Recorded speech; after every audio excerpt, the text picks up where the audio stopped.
Minasan, konnichiwa, Zamurai Engineer desu. In this video, let us talk about special discussion on financial accounting. The topic is time value of money. Very interesting one.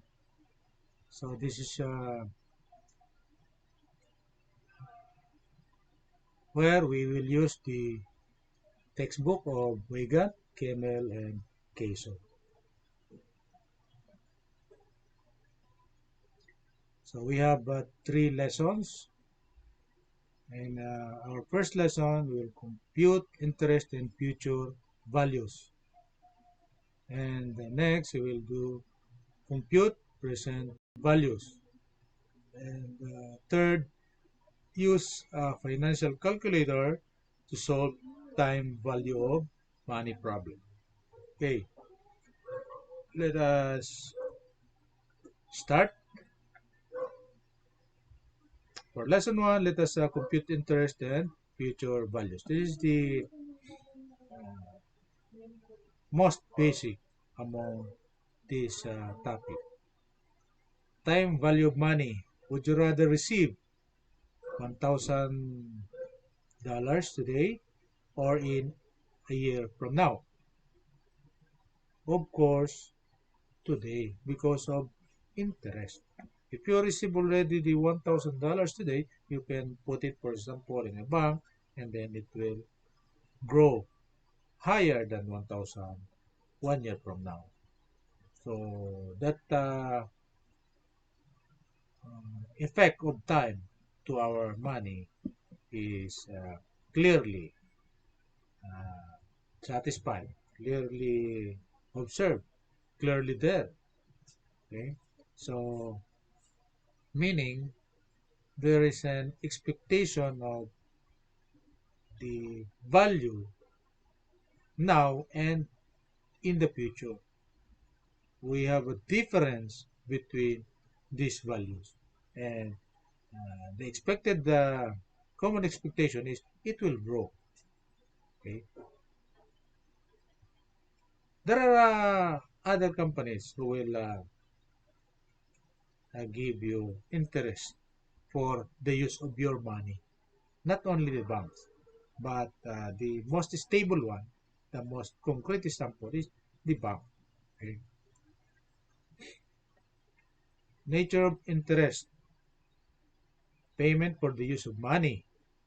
Okay, because the bank will use your money to earn for themselves, then they will pay you the obligation plus the interest.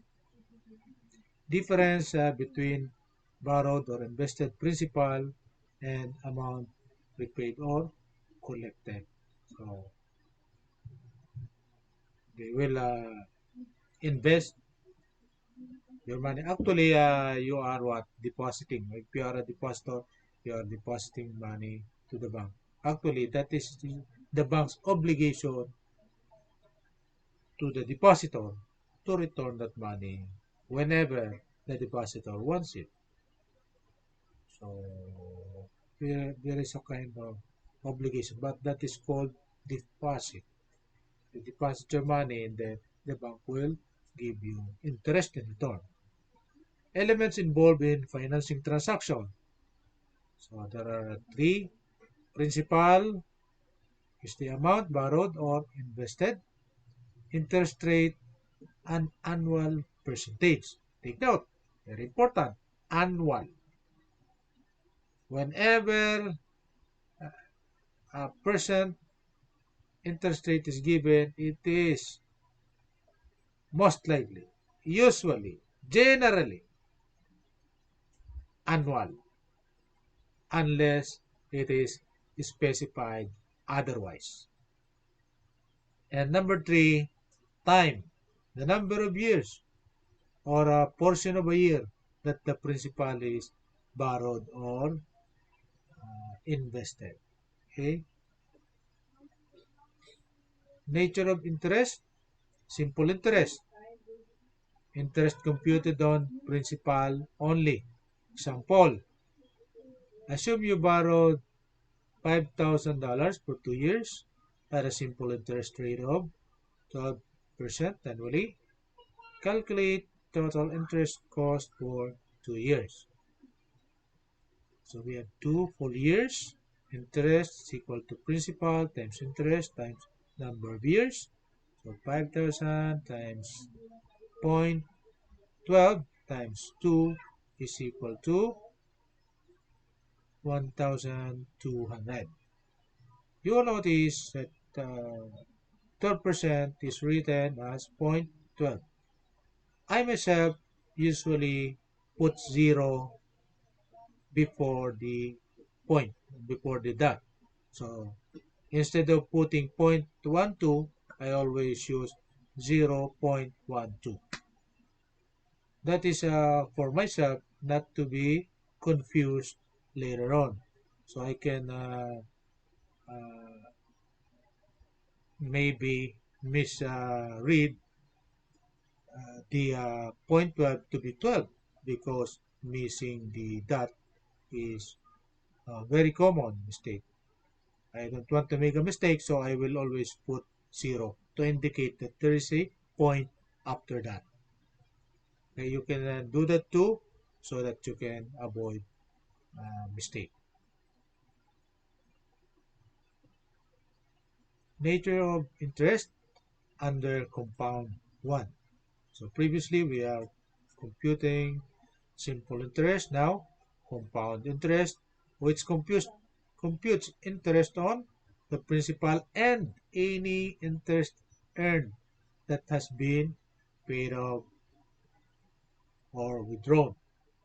So most business situation use compound interest. Compound interest is the go-to tradition. So after 1 year, the principal has earned an interest, and the following year there is what a new principal because the old one already grows. What about the interest? It will also earn interest. Okay, so since we are computing per year basis, so after 1 year, for example, going back to our example, we have what 1,200 rather than uh, uh, after 1 year we have 600 interest because this 1,200 is for 2 years. So we have 600 for 1 year. So we have what? Total of 5,600 after 1 year. So our principal for the second year is not 5,000 anymore, but we have 5,600. Okay. So let us take as an example. Assume that you deposited 1,000 in a bank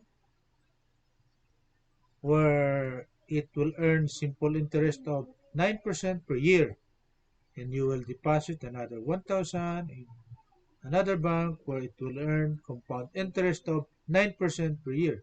So they are both 9%. Simple interest and compound interest annually. Also assume that in both cases, you will not withdraw any interest until 3 years from the date of deposit. So 3 years is the comparison period. Let us compare. So let us take a look at the red one on your left side. We have the simple interest computation. And you'll notice after first year, it earns 9%. So that is 90 pesos, $90. And year 2, another 90, year 3, another 90. That is how we compute simple interest. It is so simple that per year basis, it has the same amount of interest. 90 and $90 for a total of $270 plus your principal, interest plus principal, so 1,270 all in all. How about if we take a look at the compound interest? What we can see here on your right side, the blue one,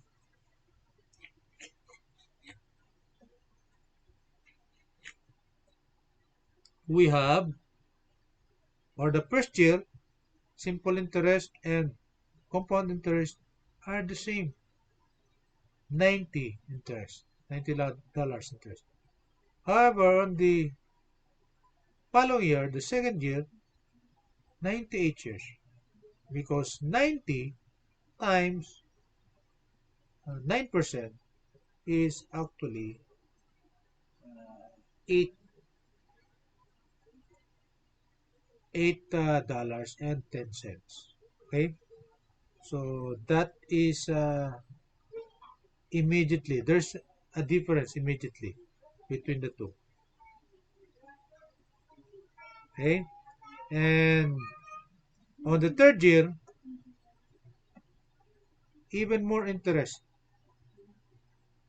So take a look. If you total the 3 years, for the interest alone, we have 295 and 2 cents. The difference is $25. Okay, for 3 years alone. $25 for 3 years alone. Okay, so what is $25? So this is 1,000, about 1,100 pesos for 3 years. That is the difference. Okay, okay, so $10 is what? 500 pesos, about 500 pesos. So, 1,100, about 1,200. Okay? So something like that. And the total amount of money you get after 3 years using the compound, you will notice 1,295 and 3 cents. So take note of the difference between the two types of interest. Currently, simple interest is not being used, and simple interest is only being used in your what your personal dealings within the community, people.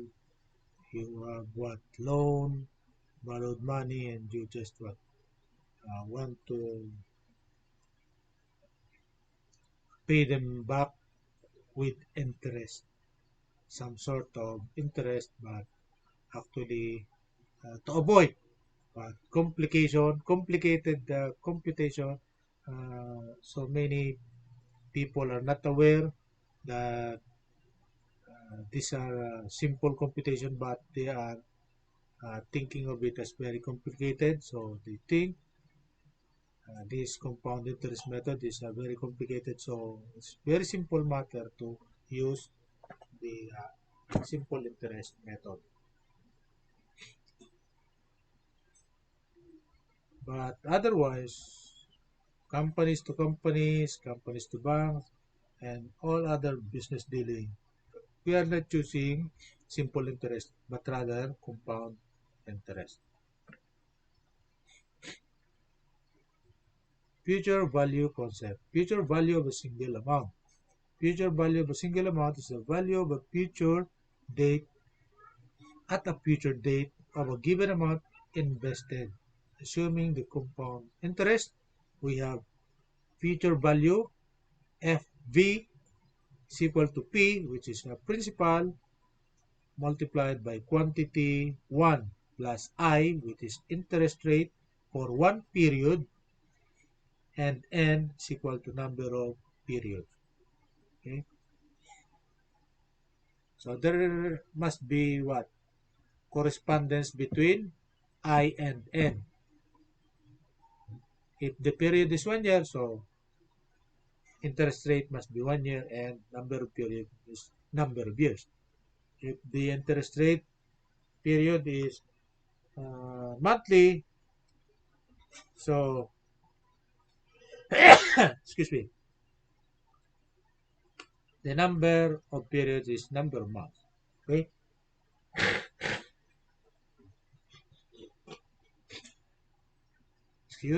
Sorry about that. Let us continue. Example, if you want a 9% rate of return, you would compute the future value of a 1,000 investment for 3 years as follows. So that is what I'm talking about. Be critical, be observant about this. 9% is actually 9% per year. This is per year. Okay, so 9% is per year. 9% is not per month. 9% is per year. Unless it is otherwise specifically specified. Okay, so let us have the formula. Future value FV is equal to P times quantity 1 plus I exponent N. So we have what? 1,000 and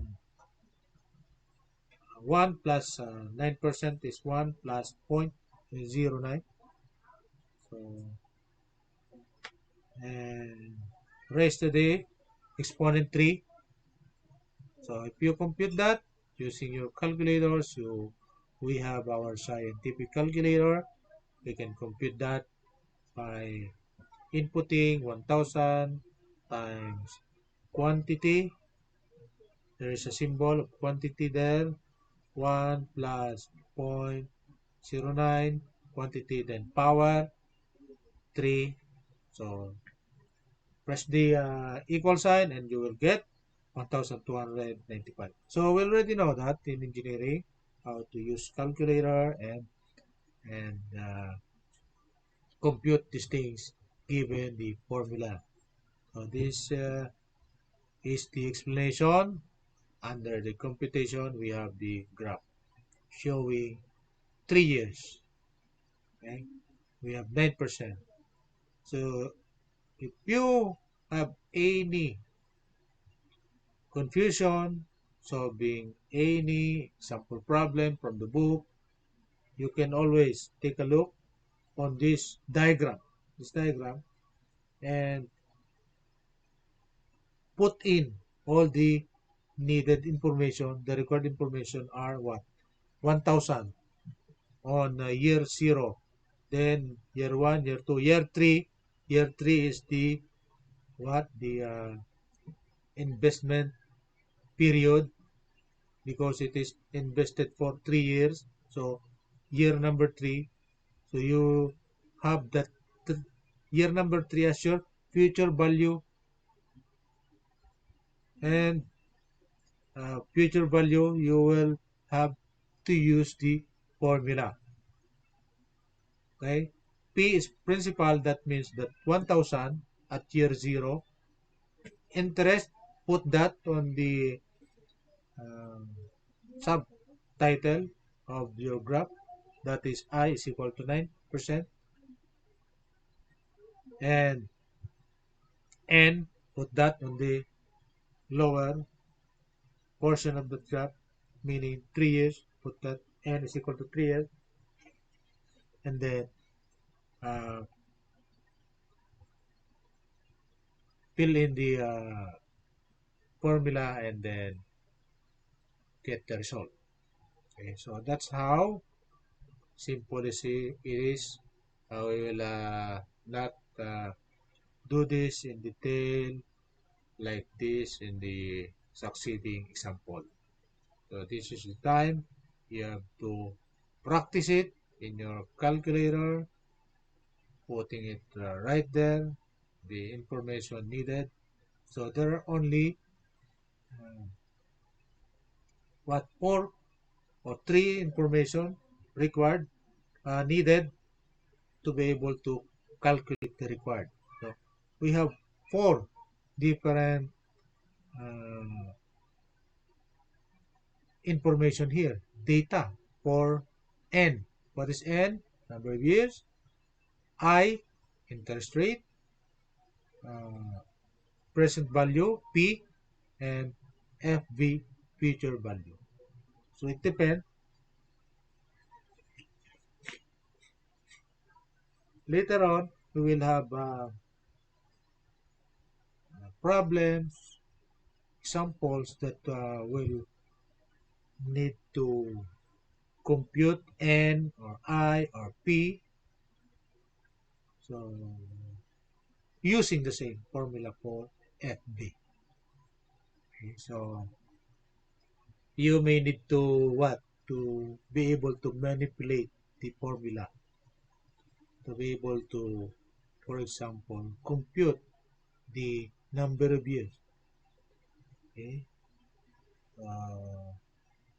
Manipulation of formula, we are being taught in engineering about that. So, at this stage of your engineering study, I think you already know how to manipulate formula.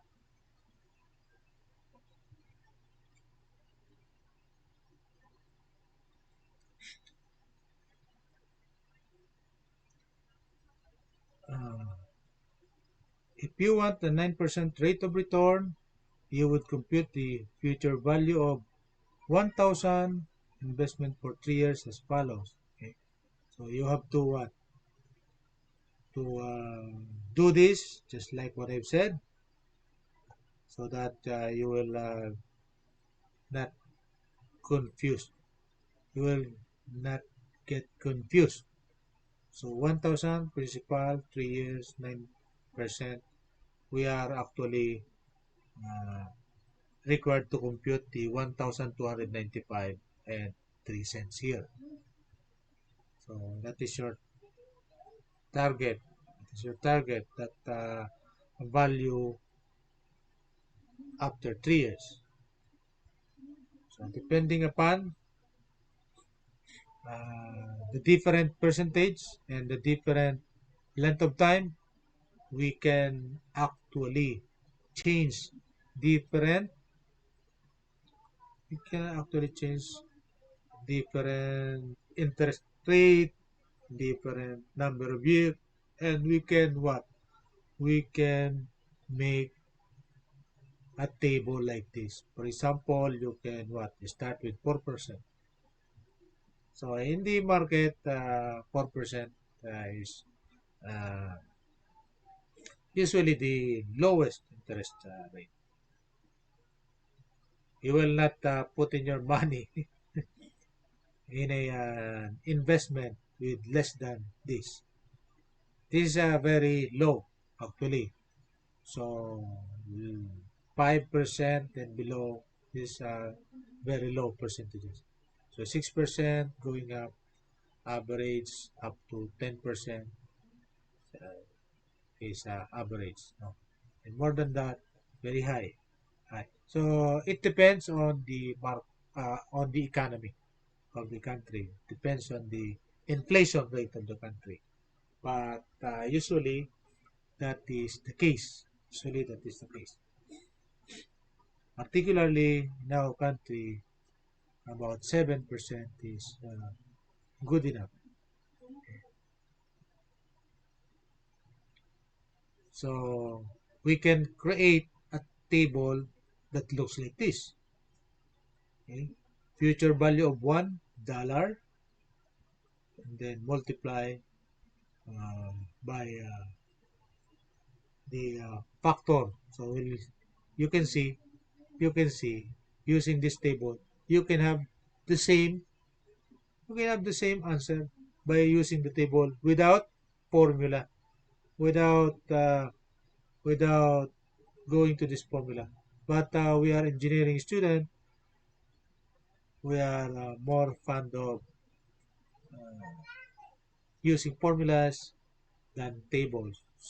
And after you graduate and work, that is the time you are transitioning from using formula to using table.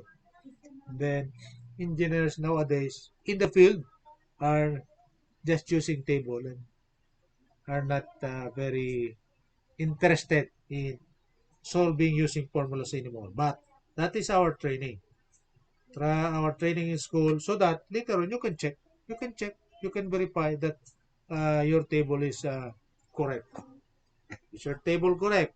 So, for example, here, if the result you find is not the same as with using the formula, then your table is uh, having an error or having a typographical error.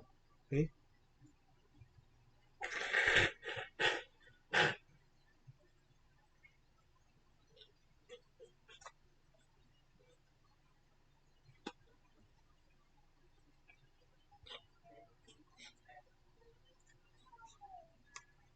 use so the same result using table and formula. Now decide on table to use. Okay, John and Mary rich invested 20,000 on a savings account, paying 6% interest at the time their son Mike was born. The money is to be used by Mike for his college education on his 18th birthday. Mike withdraws the money from his savings account. How much did Mike withdraw from his account? Okay, Mike was born, so his parents deposited or invested. That is an investment. Deposit is an investment. Deposit is an investment. So deposited 20,000 for his future education at 6% interest. So 6% interest, that is per year. So if that is 18 years, so we have the following given data. 20,000 as P, present value, at year 0. So we have 18 years. So put in the 18 different years and I, which is the interest, is 6%. So we can implement the formula or use the table. Future value. How much is this? So take a look at the table. So you have to what? To go to the column 6% because that is the interest rate 6%. Go to the column 6% and go to the period 18 because 18 years. So what is the intersection of 6% and 18 years? The intersection is 2.85434. Therefore, that is our factor. So that is our factor. So 20,000 times 2.85434. Our future value is 57,086 and 80 cents. That is our future value by just investing 20,000 at 6%. At 6%. So 18 years. That is 18 years. Okay, so take a look. Almost times 3. Almost times 3. So if you actually move to the 19th year, you will see that times 3. So 19 years at 6%, 19 years, that is 3.02560 times 3. Your money becomes triple. Okay? Your money is not just double, it triples. Okay? In 19 years. Okay? 19 years. So the longer it is there, the compounding accelerates. The compounding accelerates. So we have this sample. Again, assume that you invest 2,000 at the end of each year. Future value of an annuity. Annuity meaning equal amounts of investment per year. That is annuity. So you are putting in 2,000, 2,000, 2,000 in this example each year. Okay, because the previous example, the parents invested instantly 20,000. So they have 20,000 of their money. Okay, but here, no, they have what? They have 2,000 per year. So if you put money in the bank in our country, that is about 1% or less than to up to 4%, 1%, 3%, 2%. That's how interest in real life in our country works. If you put in your money in the bank, so you have to invest it in a business rather than in the bank. At least if you have what 6%, you will triple your money in 19 years. Okay, in 19 years you will triple your money.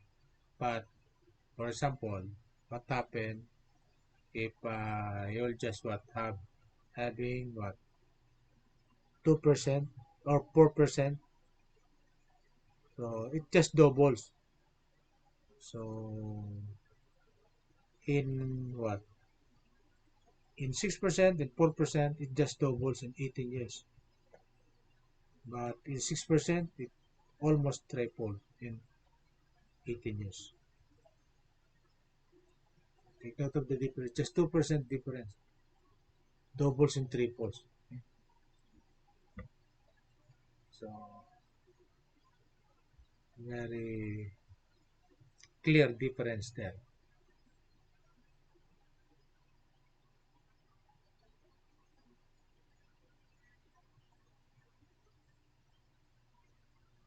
Another illustration.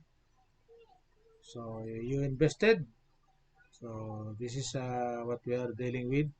Present value 0. So per year we are investing 2,000. 2,000 per year, 2,000 per year.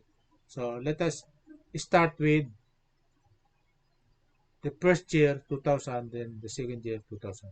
So we'll compute first the 2,000 as as a principal, then after 1 year compute again another 2,000 as a principal. So our principal are per year. We have principal of 2,000 per year because we are investing 2,000 per year. So we have principal of 2,000 per year. So investment of 2,000, interest rate 5%, number of years 3 years. So we have the following 5% for 0 year, 1 year, and 2 years. So we have what for the at the end of first year, we will take a look at the lower portion using the table at your upper right hand corner. So we have what amount of investment 2,000 multiplied by the factor. So invested at end of year 1. Okay, so that is the first number here. Okay, the first 2,000. So at year one, at year number one, so the first 2,000. At year number two, that is the second 2,000. So there are 4,000 total you invested, but this is the computation. You have to what? You have to treat the present value separately in this example. Actually, we have computation of treating that in uh, in one formula. We have that formula in engineering, the annuity formula in engineering. But this is a basic concept related to financial accounting. So we are able to compute this in our engineering economy, this annuity. We have a formula for this. You can directly solve it, and we can illustrate it beautifully in engineering problem. But analyzing it is different. Analyzing it with regards, with relation to financial accounting is different. Okay, take a look. So we have what? Different factors there. So for 2-year periods because we invested at the first year, not at the 0th year, not at the 0th year, but on the first year. So there are only 2 years left before it is 3 years. So 2 years. So 2 is the exponent. Take a look. Also in the table, if you are using table, so 2, the cross section of the periods 2 and 5%, that is 1.10250. Or multiply by 2,000, that is the future value. And again, the next one is another 2,000. Okay, so we invested 2,000, 2,000, 2,000, 2,000. The third 2,000 happens to be on the third year. So there is no interest because it is on the third year and we are computing on the third year. It is still the value of principal. So look at this. So we invested 6,000, but we have a total return of 6,305. So we gain 305. Okay, we gain 305 by just what? 5%. By just 5% interest. Okay.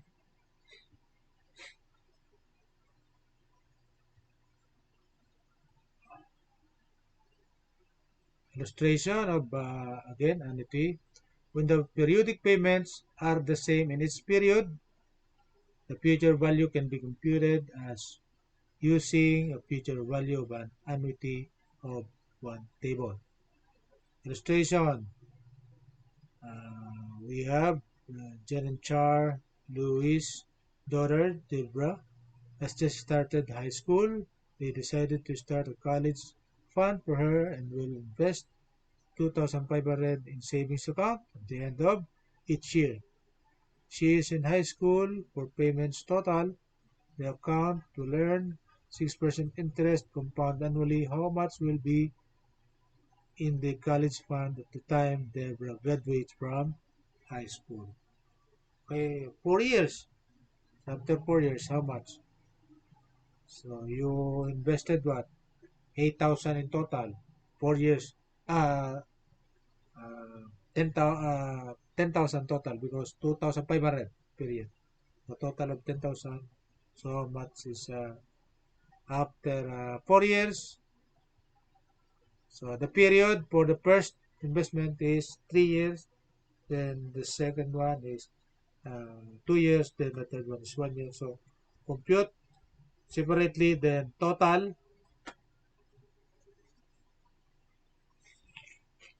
This is very important. This is a very important insight.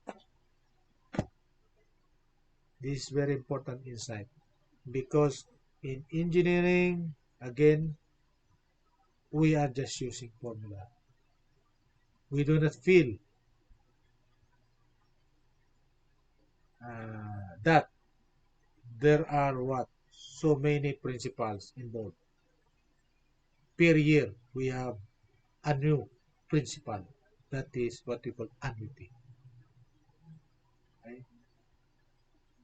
So we have what? So instead of our principal, which is 10,000, we gain 936 and 55 cents. Okay. So because we are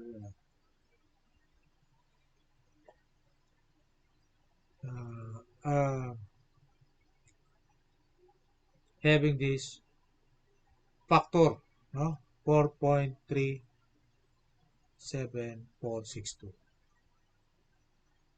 So this table is table number 2. Our previous table is just for compound interest. Previous table is table 1, compound interest. This is a different table. This is table for annuity. Okay? This is a table for annuity. Don't be misled. It is computed. This table is computed using a different formula. So if we can return back, this is table 1. This is future value of $1. Okay? This future value of $1 using the formula that we know of, the compound interest formula. Okay? We have another topic here, annuity. So we have table 2, computing this table using a different formula. Okay? We have that formula in engineering. I don't know if we will present it here because we are presenting here the analysis portion. We are presenting the analysis portion. The insight, the explanation of it. Okay? Compute present values is another thing if we reverse the question. On our first topic, we are what? Computing the future values. Now, from the future target, you have a target, you have a goal in the future. What is my present value today if I have a goal of that amount in the future? Okay. So the present value is the value now of a given amount to be paid or received in the future, assuming compound interest. Okay. Compound interest. Present value of variables, dollar amount to be received in the future, length of time, and interest rate or the discount rate. Discount rate, interest rate, that is the same.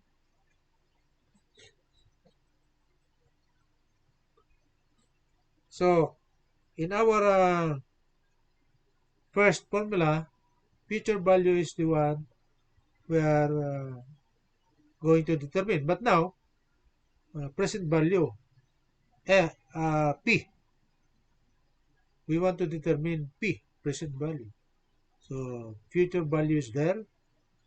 So we will what? Manipulate the formula. Instead of multiplying, you can see. Now we are dividing because dividing both sides, that previous formula, by quantity 1 plus I to the n power. So we will now FB divide by quantity 1 plus I to the n power. So this is now our working formula in this present value segment. Example, if you want a 10% rate of return, you would compute the present value of 1,000 for 1 year as follows. 1,000 after 1 year. How much it is today at 10% interest rate. So plug in the given data. So 1,000 divided by 1 plus 0.1 because that is 10%. So 1,000 divided by 1.1, that is $909.09.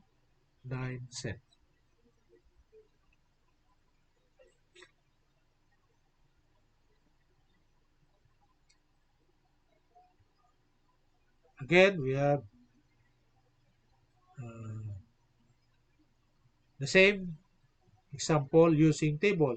What table do we have to use? What table do we have to use? So another different table because we are going backwards. Going backwards. From the future, going back. Okay, so that table 1 and table 2 are from present going to the future. But now we are going backwards from the future to present.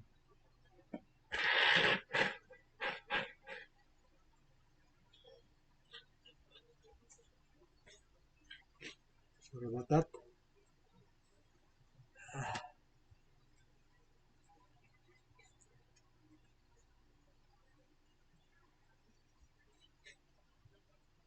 Okay, so we have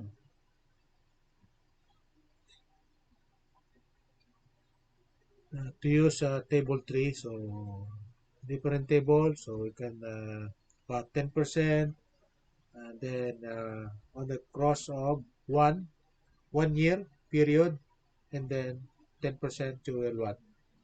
So 10% and then 1 year. So the cross is 0.90909. So 909. So another example, present value of a single amount. So you will notice now that we have single amount, future value of a single amount, present value of a single amount, because that is that means one principal. Single amount meaning one principal. Because you experience the annuity when we have what? Several principals. There are many amounts, not only one. There are subsequent investment. There are subsequent deposit. That is annuity. Okay? So take note of the difference, single amount and annuity. So we have the given, and we can use the formula. Okay, so if we use that formula, just plug in to the P is equal to FB divide by 1 plus zero point 0.1. So this is showing so this is wrong. This is wrong. This so there is a typographical error here. This is wrong. This is wrong. So this is a picture. I cannot edit it because this is wrong because take note. PV is equal to 1,000 divided by quantity 1 plus 0.10 close parenthesis, then exponent 2. The exponent 2 is here is on the point 10, while it must be, the exponent 2 must be outside the parenthesis. Outside the parenthesis, not inside the parenthesis. Not on the 10. Not on the point 10, but on the 1.1. Okay? If you will check on your calculator, point 1 squared, this formula, it will give the wrong answer. So this formula is having an error, maybe typographical error. The squared here is outside the parentheses. So outside the parentheses here, this is the last parenthesis, the closing parenthesis. So outside of that, that is the exponent. Here, the one you are being squared is 0.10. But the one we have to be squaring is 1.10. There's a difference. So if you square 1.10 is not equal to squaring 1 plus 0.10 because the square of 0.10 is just very small. The square of 0.10 is point 0.001. 0.001. The square of 0.10 is 0.00. 0.01. 0.0. The square of 0.10 is 0.01. So 1.01 times 1,000 is 1,010.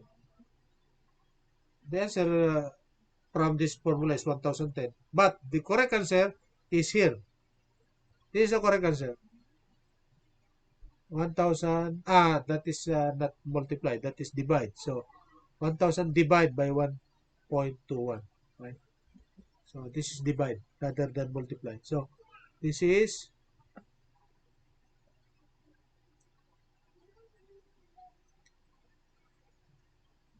10% interest.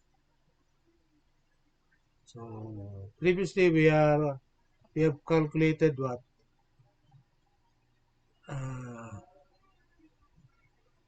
10% for 1 year, no? For 1 year. But in 2 years, that is 0.82645. Okay, that is 0.82. So take a look here. 0.82645 here. Okay, now that is for 2 years.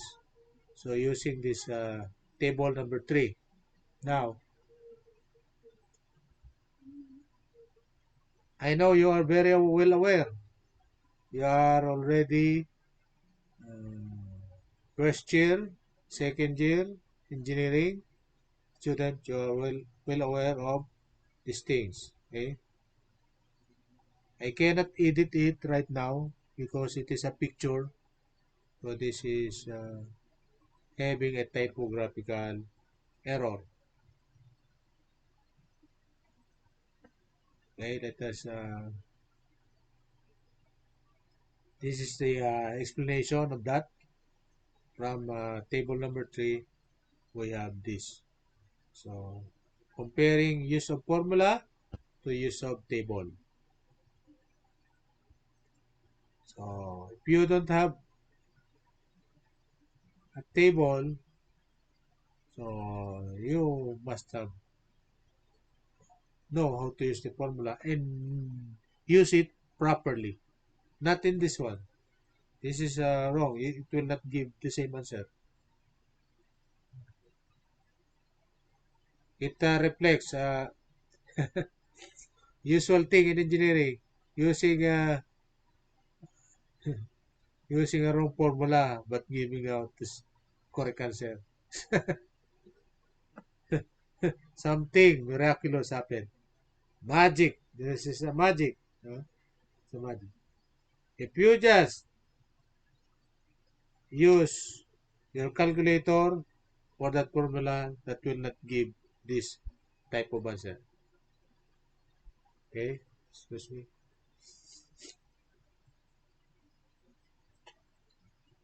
Okay. Another example. How about 8%? $10,000, 8% for 3 years. So how much is our present value? So 10,000 3 years, 8%. So just look at the table, 8% here, and then we have what? 3 years. So the intersection is 0.789383. So we have 10,000 times that factor. So we have, so this factor from the table is now what we call what? This is what we call present value factor. Okay, this is now present value factor. This factor. Okay, while on the table 1, you can recall that is what we call future value factor. Okay,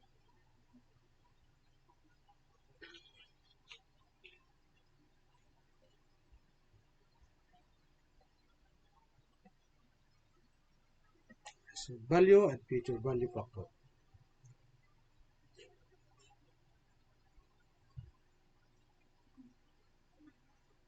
How about 9% interest?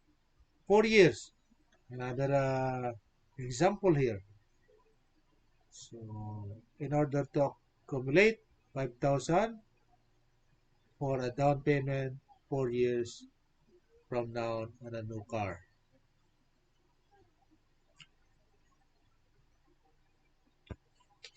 Okay, so if you have a target of 5,000 in the future, what is the factor you have to use? 9%. So that is what? You have to invest now 3,542 using this table. So this table is very useful. There are a lot of this table in the internet if you just search, but the thing is you don't know if there's a typo error. If there's a typo error and use that table, which site will produce the most precise without error in their table? You don't really know. You don't really know. So that's why it is important to know both the table and the formula. You can verify. Particularly, we are talking an amount of money. We are talking an amount of money. That is what? That is sweat and blood.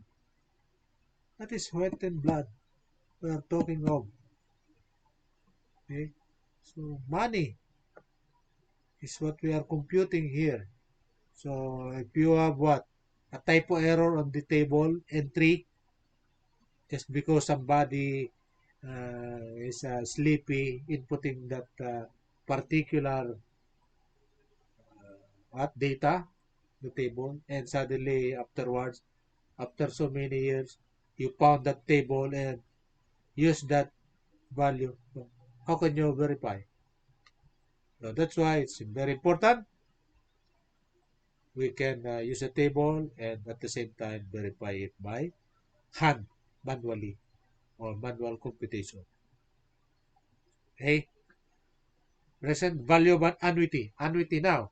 So this is not single amount. Okay? Because there are what? Several equal amount of payments. Okay? So we need to what? To know the interest rate or the discount rate, the number of payments, how many are there, and the amount of periodic payment or receipts. So we only need to have to know three things. Then we can compute the another one. So there are almost always four. There are almost always four variables. If we know three of them, we can compute for one. So for example, we want to compute for present value one annuity. So we must know the interest rate. We must know the number of times, the period. We must know the amount, future amount. So we can compute the present by like this. So what is the target amount, the future amount? 1,000 cash. 1,000 cash annually for 3 years. Okay, 1,000 annually for 3 years. So period, 3 years. Interest rate, 10%. So discount meaning going down, no? Less than going less of 1,000 of 100%. That is discount. So that is why we sometimes accurately use the word discount rate. Okay, so our target is uh, the value, present value. Calculate the present value in this situation. So going backwards. So there are three payments of 1,000 each. during the first, second, and third year. So we have what? To use table 4. We are now using table 4. So recall there are 4 tables. There are 4 tables here. So we have the table 4 here. So table 3 is present value of a single payment. Table 1, present value, future value of single payment. Table 2 is future value of annuity.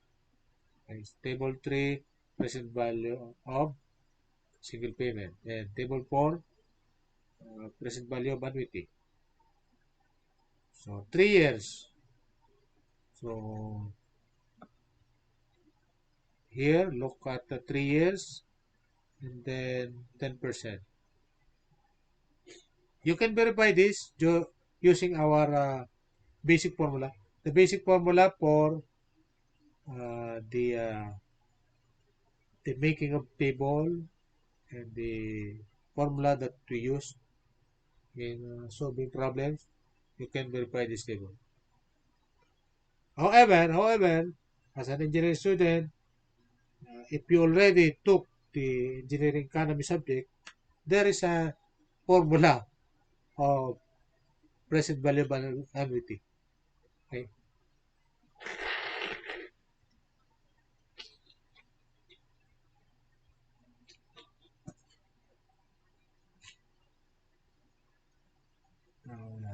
Annuity, we use the concept of what?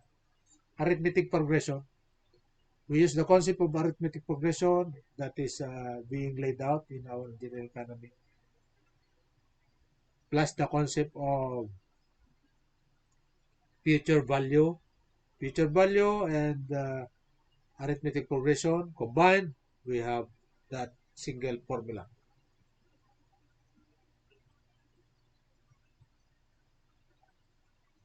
So if Kildare Company has just signed a capitalized lease contract for equipment that requires rental payments of 6,000 each to be paid at the end of each of the next 5 years. Okay, 5 years at the end of each year for the next 5 years. That is what we are going to draw. You have to draw the graph. Okay, so present, then 1, 2, 3, 4, 5 years. Then how much per year, and then what is the interest rate. So put the interest rate above the graph. I is equal to 12%. What is the amount used to capitalize the lease equipment? So what is the present value of those payments today? So question mark for the year zero. Year zero, question mark. We are going to compute the first year, second year, third year. So 6,000 for the first year, 6,000, second year, third year, 6,000, fourth year, 6,000, fifth year, 6,000. Okay? So that is what? Go to the table number 4, to the year 5, and then 12%.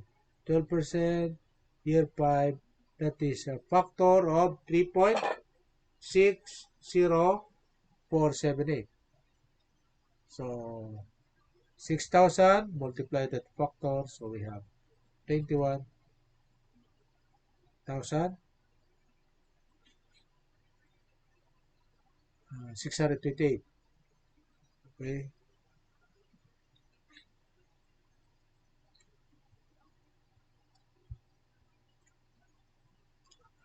Uh, so if you multiply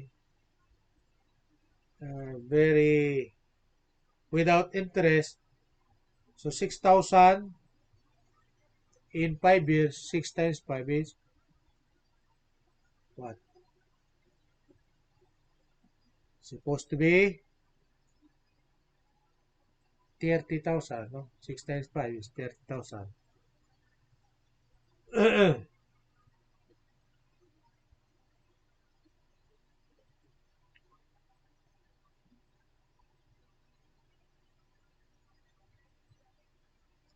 only 21,000 today. Time periods and discounting.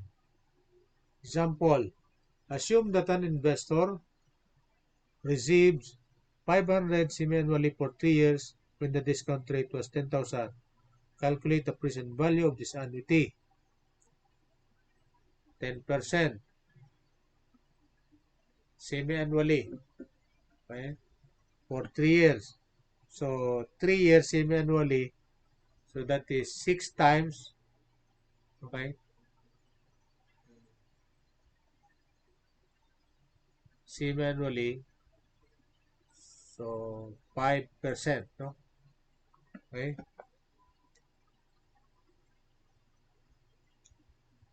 5% because semi-annually. You can do 10%, but using uh, 3, using this 3, that this one,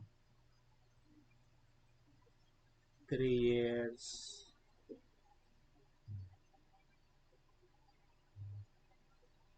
But this is specifically saying 500 semi-annually. Specifically, if this is the word semi-annually, meaning the compounding is uh, semi-annually, 2 times per year. So not annually, not yearly. So how many 6 months? How many 6 months period in 3 years? So 3 years, how many 6 months period? So that is 6, 3 years times 2. There are 6 months in 1 year. So 2 times 3, 3 years. 6 periods. There are 6 periods. Okay, 6 payments. Okay, 6 payments. So 6 periods. Okay, and our rate is actually per year. Per year. 10% is always per year. That is the key. I already explained that on the very first slide. On the definition, take note of that percent. That is per year.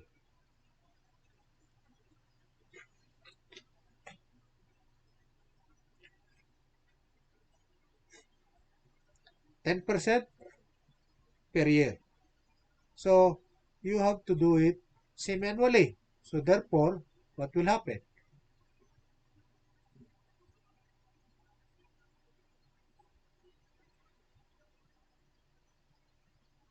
10 divided by 2 because there are two 6 months in 1 year. Semi-annual meaning 2 times in 1 year. Semi-annual. So the definition is semi-annual meaning 2 times per year. So there are 2 times per year. So 10% divided by 2. So first 6 months, 5%. The other 6 months, 5%. Total of 10, 10%. Total of 10%. The whole year. So that's why it is always 1 year annually. Total of 10%. Okay? So that is how we analyze this. So this is the difference between our engineering point of view, just solving problem without relating it to financial accounting. So this is what it is.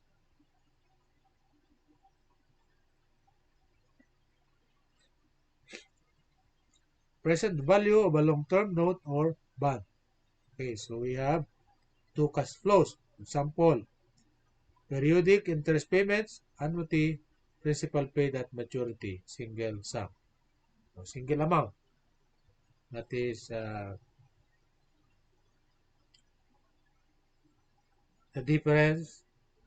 That's why we have different tables. No? Single amount and annuity system. So periodic annuity. So let us continue. Assume a bond issue of 10% 5-year bonds with a face value of 100,000 with interest payable semi-annually on January 1 and July 1. January 1 and July 1. Calculate the present value of principal and interest payment.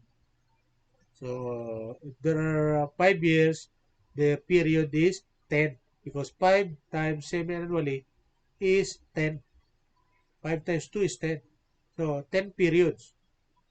So n is equal to 10. So n is equal to 10 and 10% is actually for 1 year. Therefore, we have what? 10 divided by 2 because semi-annually. This is only 5. Okay? So 10 periods, 5%. That's why we have 5% here and 10 here. Only 5 years and 10%. 10% in 5 years. Okay? 10% divided by 2 is 5%. 5 years times 2 is 10. So we have here. So this is our factor. So principal times factor, we have present value of 61,391. So that's how we compute using present value the long-term note. Okay.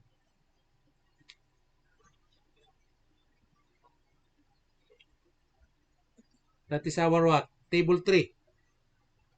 Okay. Present value of a single payment. That is table 3. The same as table 3. This is just the same as table 3. So, take note, this is a different table. Table 4. Okay. If we have what? Yearly or periodic payment, periodic equal payment. That is annuity. So we have what? Table 4. Table 4. So take note, if we use table 4, we have what?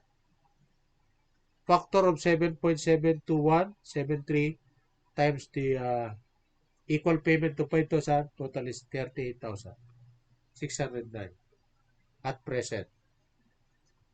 Okay? So that is what? The difference, no? Okay.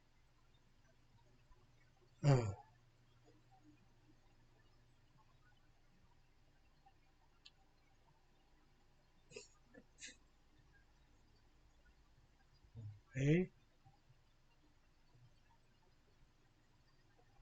Take note of the difference between annuity and so here 10 periods, 5,000 per payment. So that is what? 10 times 5 is 50,000. So the other one is 100,000. Okay, so which one is larger? So you can discount more if you what? Make it one single payment. Of course, that is logical. You can discount more. That is the comparison because this is the amount 61,000 versus this one. If you multiply by the 2, this is 76,000. Actually 77,200. Okay? 77,200. Which one is bigger? 61,000 or 77,000? 77,000 is bigger. So you need more money. It is better to need lesser money to gain the same amount of um, target in the future. Right? In the future, we will have 100,000. Okay? You only need 61,300 today. Unit 77,000. So that is the difference between the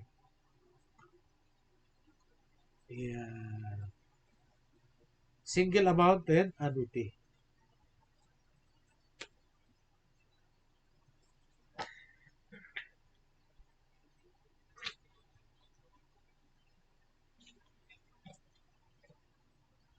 It is better to pay it at present in one single amount rather than paying amortization. That's why, for example, if you are buying land or house and lot, there is an amortization monthly.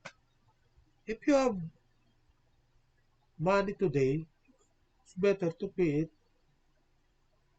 the amount, cash, rather than by amortization because they are what giving actually 5%, 6% like that.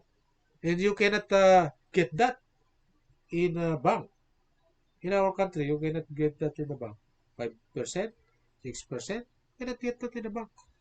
But the real estate, you can get that. So it's better to pay them by cash rather than equal. But however, if you don't have that cash, that is the difference. If you don't have that one single amount of cash,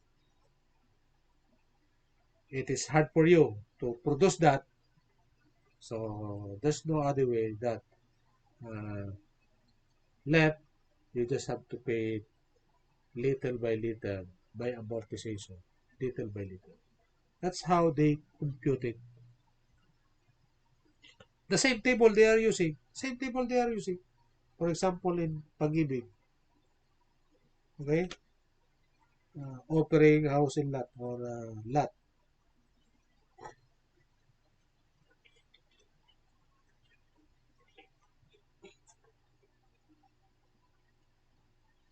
They are using the same table. Okay, let us continue. Present value of a long-term note or bond. Example with contractual rate of 10% and discount rate of 10%. Excuse me. Assume bond issue of 10%, 5-year bonds with a face value of 100,000 with interest payable semi-annually on January and July.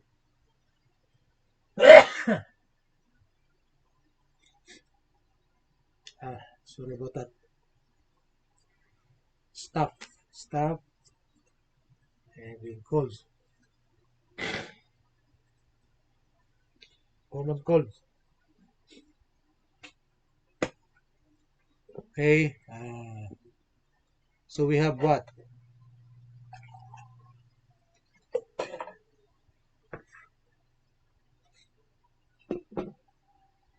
Present contractual rate.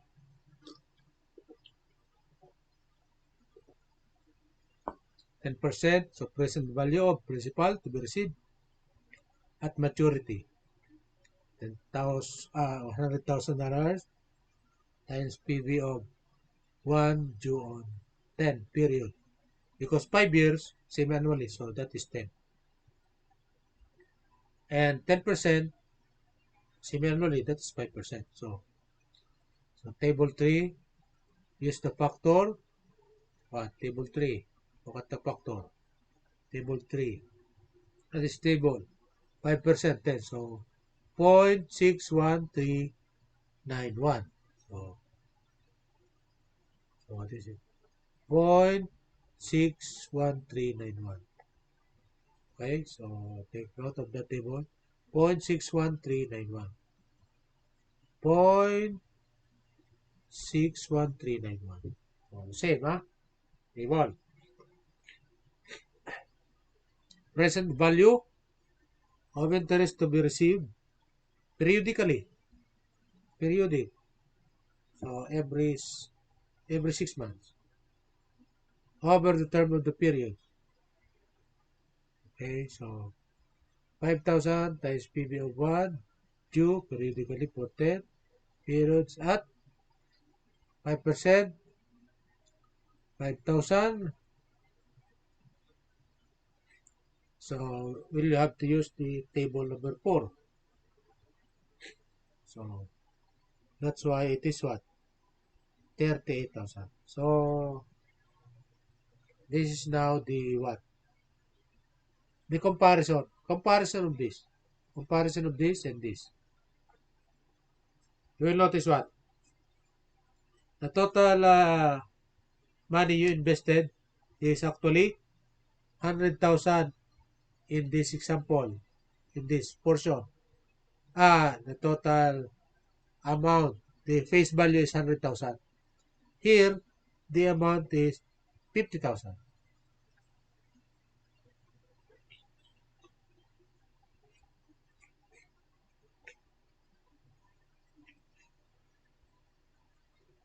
Okay?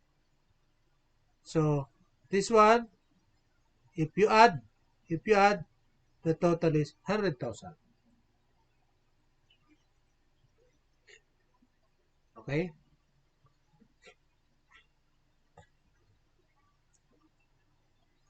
So, face value, 100,000.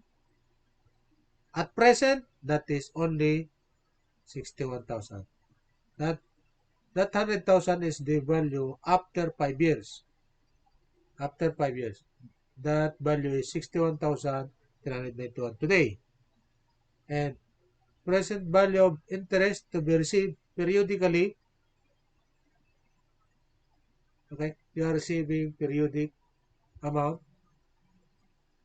Okay, over the term of bonds, meaning they are paying you. They are paying you interest of what? 5,000. They are paying you 5,000. Okay, at an equal amount. Okay, periodic for 10 periods. So the total is just not 50,000 but 38,600. Okay? So don't be misled. Okay? This is what is happening. Okay? So you think 50,000 because 5,000 times 10 is 50,000. That is that face value at the maturity. The maturity meaning at the end of the 5-year period. That is the maturity. But the equal amount to pay different. It will only compound to 38,600. And if you add, the total is 100,000. However, you are actually receiving 5,000. You are actually receiving 5,000. Okay? So,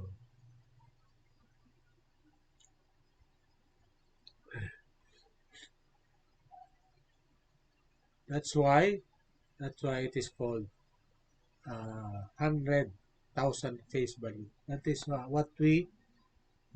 what we define face value. Okay? Face value, that is face value at maturity. At maturity. Here, maturity. Okay?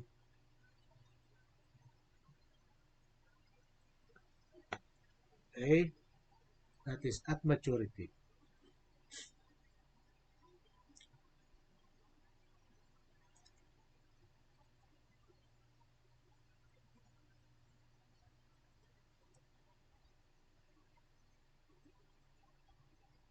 Okay, so present value principal, present value interest to be received over the term of bonds, and then if you add up, so present value of bonds. Okay? Present value of bonds. So, so what happened? So,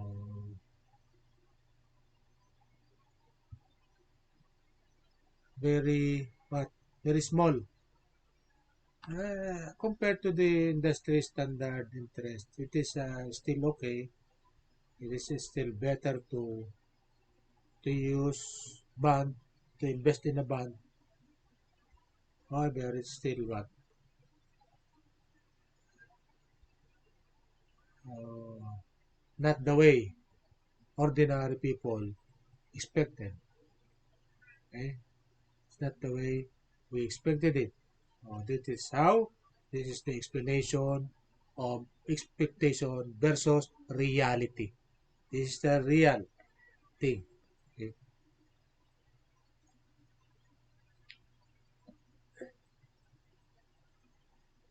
Assume that investors required a rate of return is 12%, not 10%.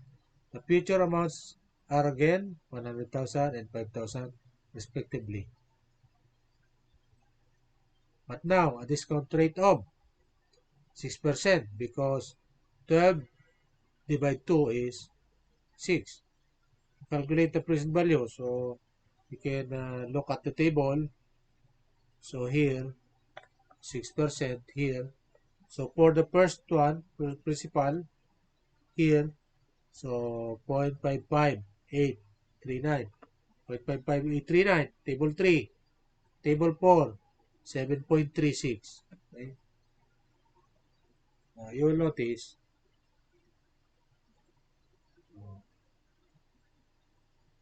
the discount rate affects. Okay? It what? It lessens the factor. No? Factor is lessened. So here also the factor decreases also at the same way. So we have what? Here 0.55839 and 0.736. So this is what is our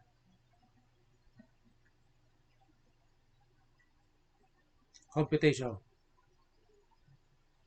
10% contractual rate, 12% discount rate. Okay.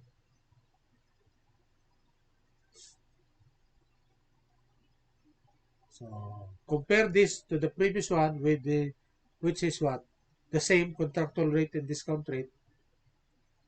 They will what? Add up to the present value of the bond. They will add up to the present value of the bond. This is what? Huh? Because the same contractual rate and discount rate. So if the contractual rate and discount rate are not the same, okay, 10% and 12%, so we have what? 12% rate of return, so we have present value of bonds. So this one is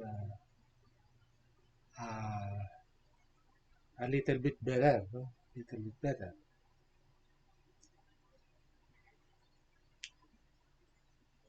Now assume that the investors required rate of return is 8%. 8%. So 10% contractual, rate of return 8%. Okay, 8% divided 2 is 4. So let us go to the table. 4 here. 8.11. Now here, 0.67556. So use that here. 0.67556 and 8.11. So if you use that, you will get what? The value, present value, which is what? 108. 108. Present value is 108. That is the difference between what 8% rate of return. Okay, so take note of the difference. Okay, periodic interest payment and single sum. Then we go 10% long-term note or bond, 5 years. Okay, we have this computation. Now, assume a bond issue of 10%, 5 years, okay, meaning the discount rate is 10, which is similar to contractual rate. Okay, so we have what? This one. So, this is a little bit worse. A little bit worse. 8,000 over our face value. So, 8,000 over our face value. It's better to have 8,000 lower.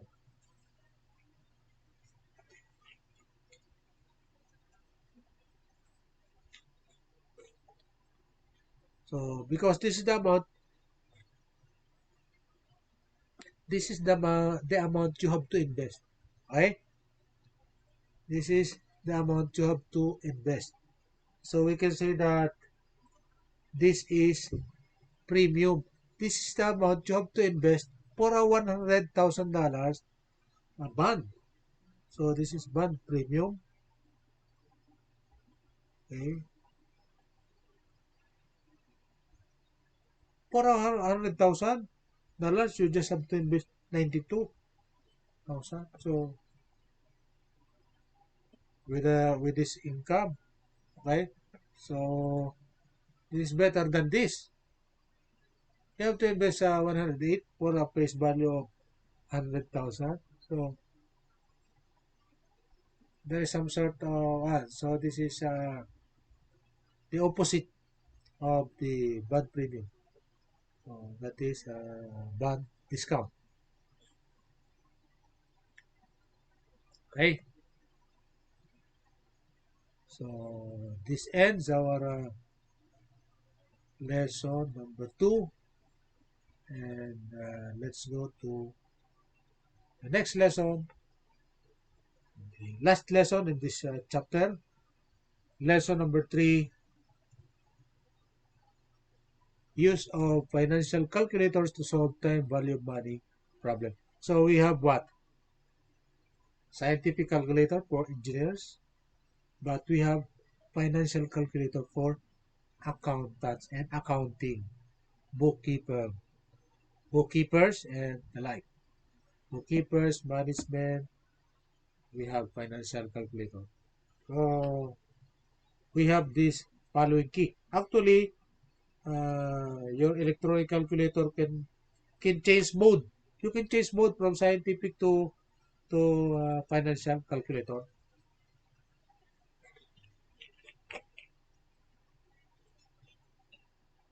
Okay, let us define what do we mean by these buttons on our calculator.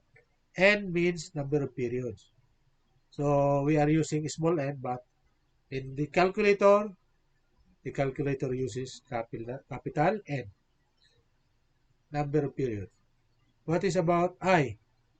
That is small I in our formula, but here we have capital I, which means interest rate per period. Okay. And PV is present value. Sorry about that. Sometimes in our formula we are just using P, present value or principal. Now PMT, that is payment.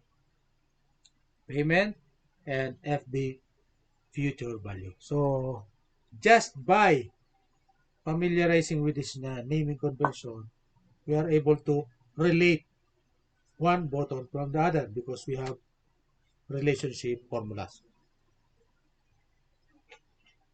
And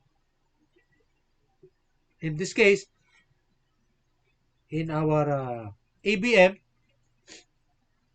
majors, accounting, business, and management, in our ABM majors, we are what? Using the tables. Yeah, actually using table. Okay. And with the use of technology, the use of what? Excel, we have Excel files that will calculate this. Just putting in the necessary data, and then you will automatically get the result. So let us continue. Assume that you want to know the present value of 84,253 to be received in 5 years, discounted at 10%, compounded annually. So, input N 5, interest 11, then input future value 84,253. Then press PV. Take note, there are 5 variables, but only 4 will be used, no? 3 given and 1 required. So we have what? 50,000. So we need 50,000. The answer is 50,000 if you press the button PV. Okay. Another example. This time using annuity. Assume that you are asked to determine the present value of a rental receipt of 6,000 each to be received at the end of each of the next 5 years when discounted 12%. So 5 years and 12% is per year. So that is I, and 6,000, that is an equal payment or PMT payment. So that is why we are getting confused. Engineering students, engineers are getting confused because we have PMT here. It is not called annuity. This is annuity or amortization. In financial accounting terms, this is amortization. That is an equal payment. So payment, PMT. So that's why we are getting confused. So just plug in 6,000 for the payment and press the present value. So you will get the result. So this is how to use our financial calculator when we have what present value for single payment and present value for annuity. So you have the format. So next, the third example, calculation of monthly car payments. A 3-year loan or 3 years loan has 9.5 stated annual interest rate, compounded monthly. Monthly. The price of a car is 6,000, and you want to determine the monthly payments, assuming that payments start 1 month after the purchase. So the counting of month is after uh, 30 days, right? So 3 years, so 36, that is period. Okay, that is the period. And interest, 9.5, and what?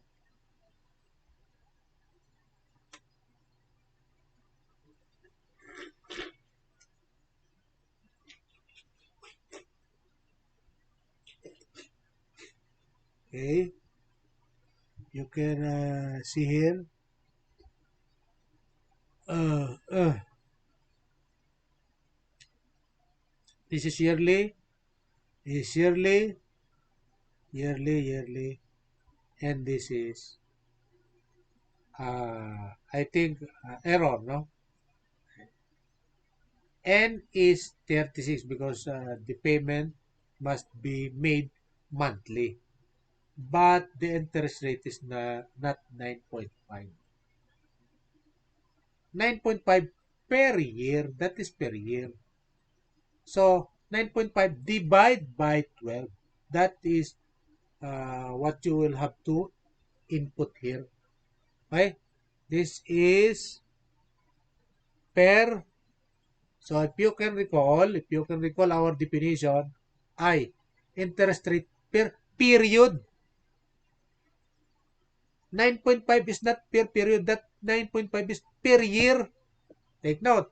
Interest rate per period. That is wrong. Okay? That is wrong. You have to correct this one. You have to correct this. Enter N36, correct? Enter I, 9.5 divide by 12. That is the number you have to enter here. Then, uh, present value, 6,000. Or price of the car, 6,000. So, then, press the payment. The payment amount, that is the monthly amount. Okay, that is the monthly amount that you have to pay. So, press that. And, for example, it will, I don't know if this is the correct one. Because 36 and 36 is not on our table right now. So you can what search for table present value annuity, no annuity, not present value single payment. So this is present value annuity. So you have what you have to use table um,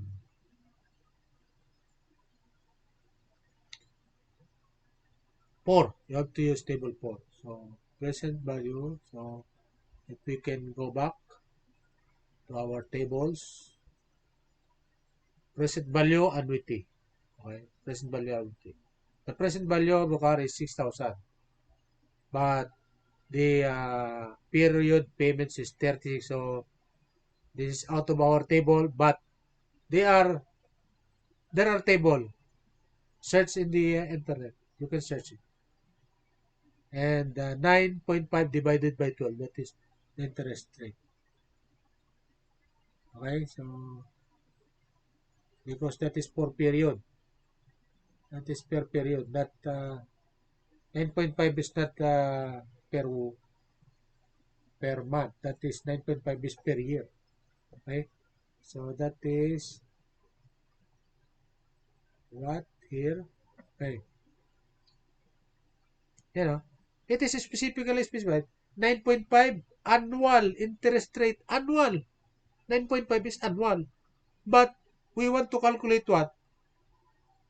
Monthly. To calculate monthly, so 9.5 divided by 12. Okay? So we'll have, I don't know if 192 dollars is the right answer. So you can compute that. I don't have my calculator right now. So maybe I can compute this.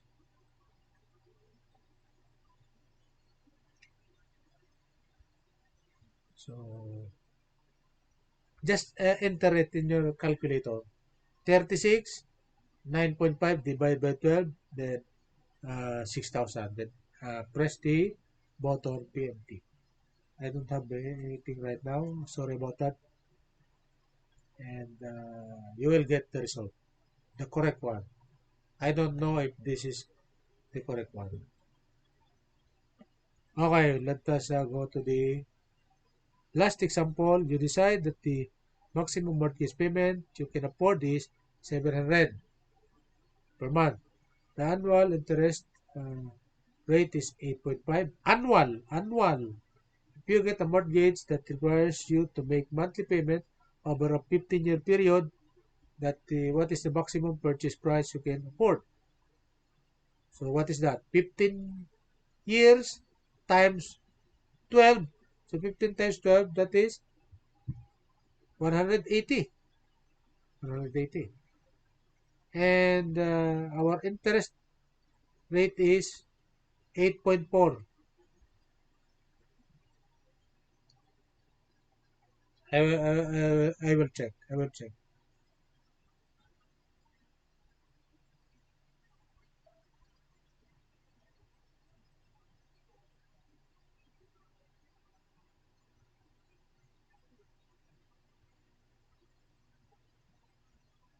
Okay.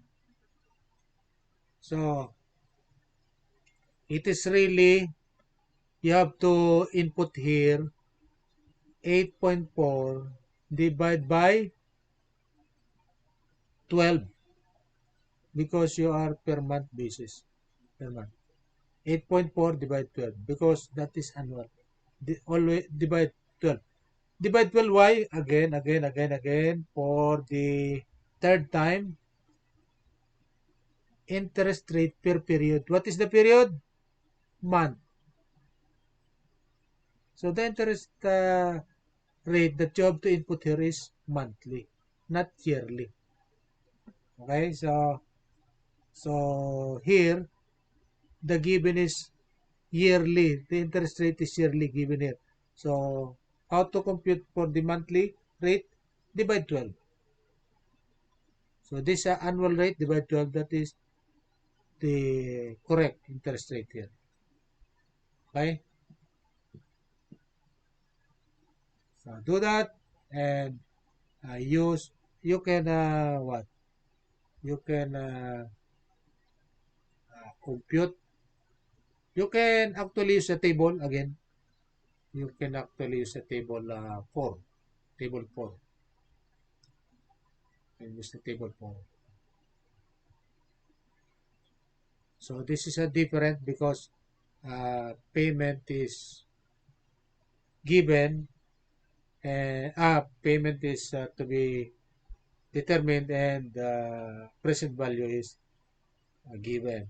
So this is the reverse, no? So payment is given. So payment times the factor in the table, that is 71,509 and 81 cents. So that is table 4. So another,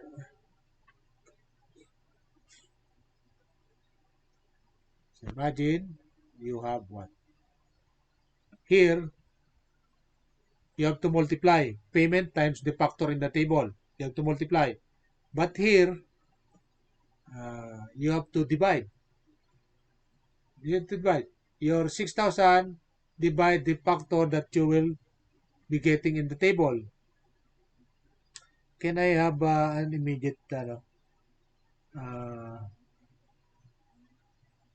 look at the table?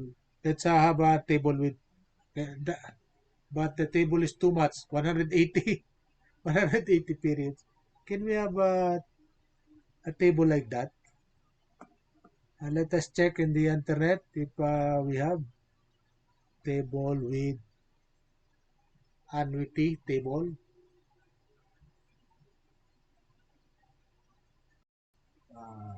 180 periods. uh, annuity table.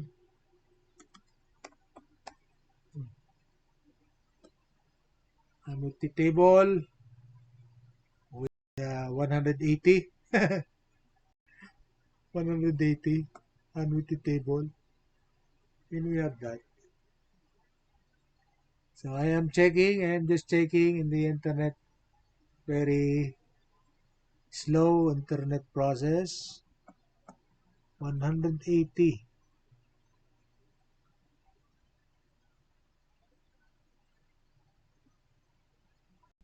180. It's not yet there. But anyway, let us wait for a while. Let us wait for a while. This is how. These are the format. There are what? Four examples. One, two, three, four. There are four different types of problems that may and usually uh, what occur in financial accounting like this. So these are the format on how you have to use the financial calculator. So Let's check if I have the table. I don't have the table for 180. I have table for 36. Okay, 36. What is that? Let us take a look. 36.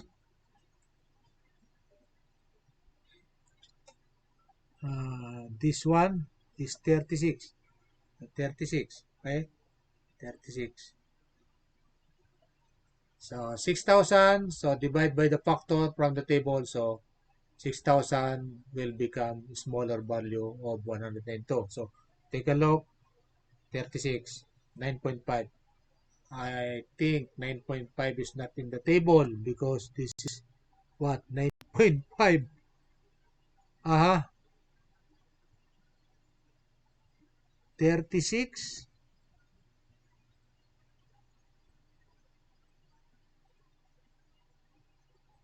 9.5.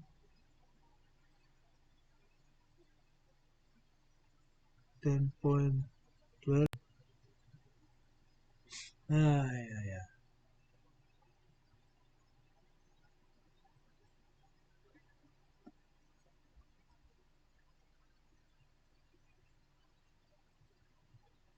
What is this? We can calculate. That is not in my table.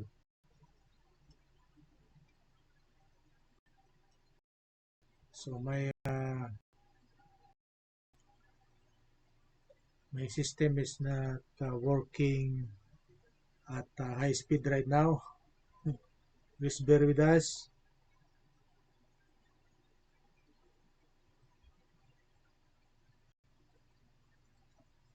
I'm just checking with the internet if there are 36 and 180.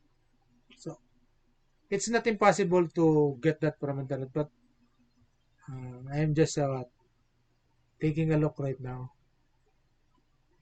So what is the factor?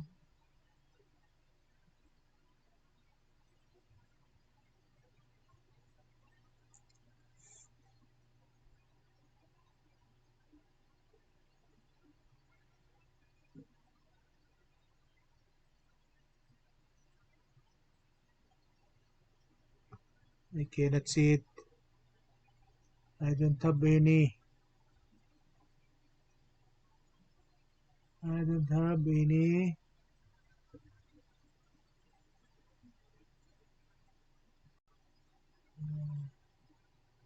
Cannot see it.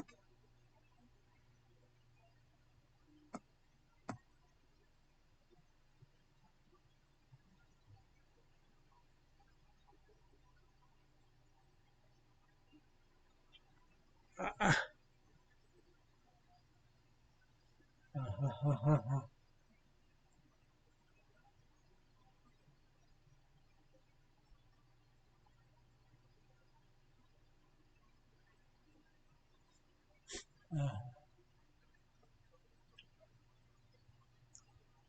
Cannot see it. I cannot see it right now. That's why we really need financial calculator. We need financial calculator to be able to. So there is no table for such because there's no table for such because 9.5 divided 12. There's no table for that. So 9.5 divided 12 is how much? Let us compute. 9.5 divided 12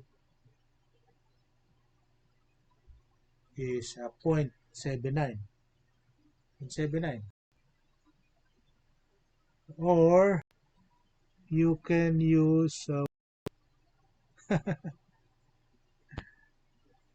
ay, ay, ay, ay, ay, 6.9838.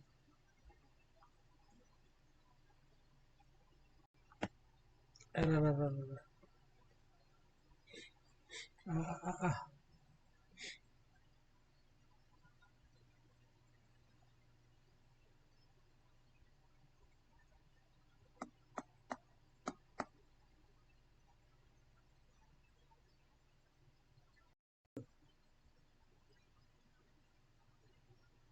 That is not on my table.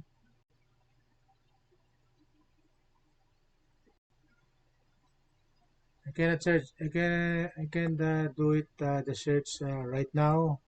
Cannot confirm it. But how to do it?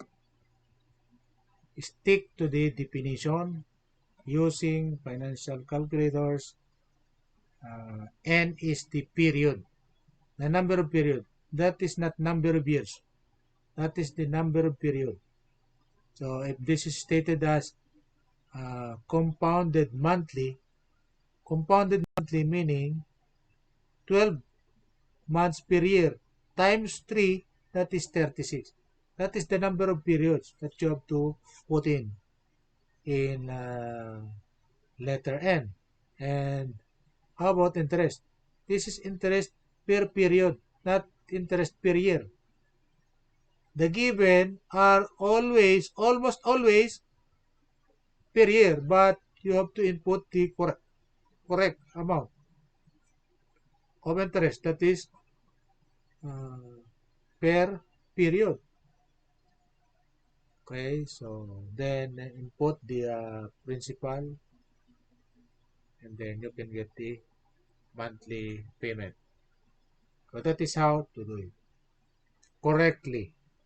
Again, on the next part, I cannot confirm because 180 and 8.4 is not the interest rate per period. This is interest rate for per month. But the other two examples are okay. This one and this one are both okay. Okay, they are correct. And again, for the fourth time, let us end this discussion by taking a look at the definition. N is the number of periods. I is the interest rate per period. Take note, this is not per year. Interest rate per period. If the period is per year, so be it. So that is per period. But if the interest rate is uh, compounded monthly, so you have to divide by 12. Okay? So that is the difference. And thank you for bearing with us. This is Dr. EYPEI, preaching engineering for nation building.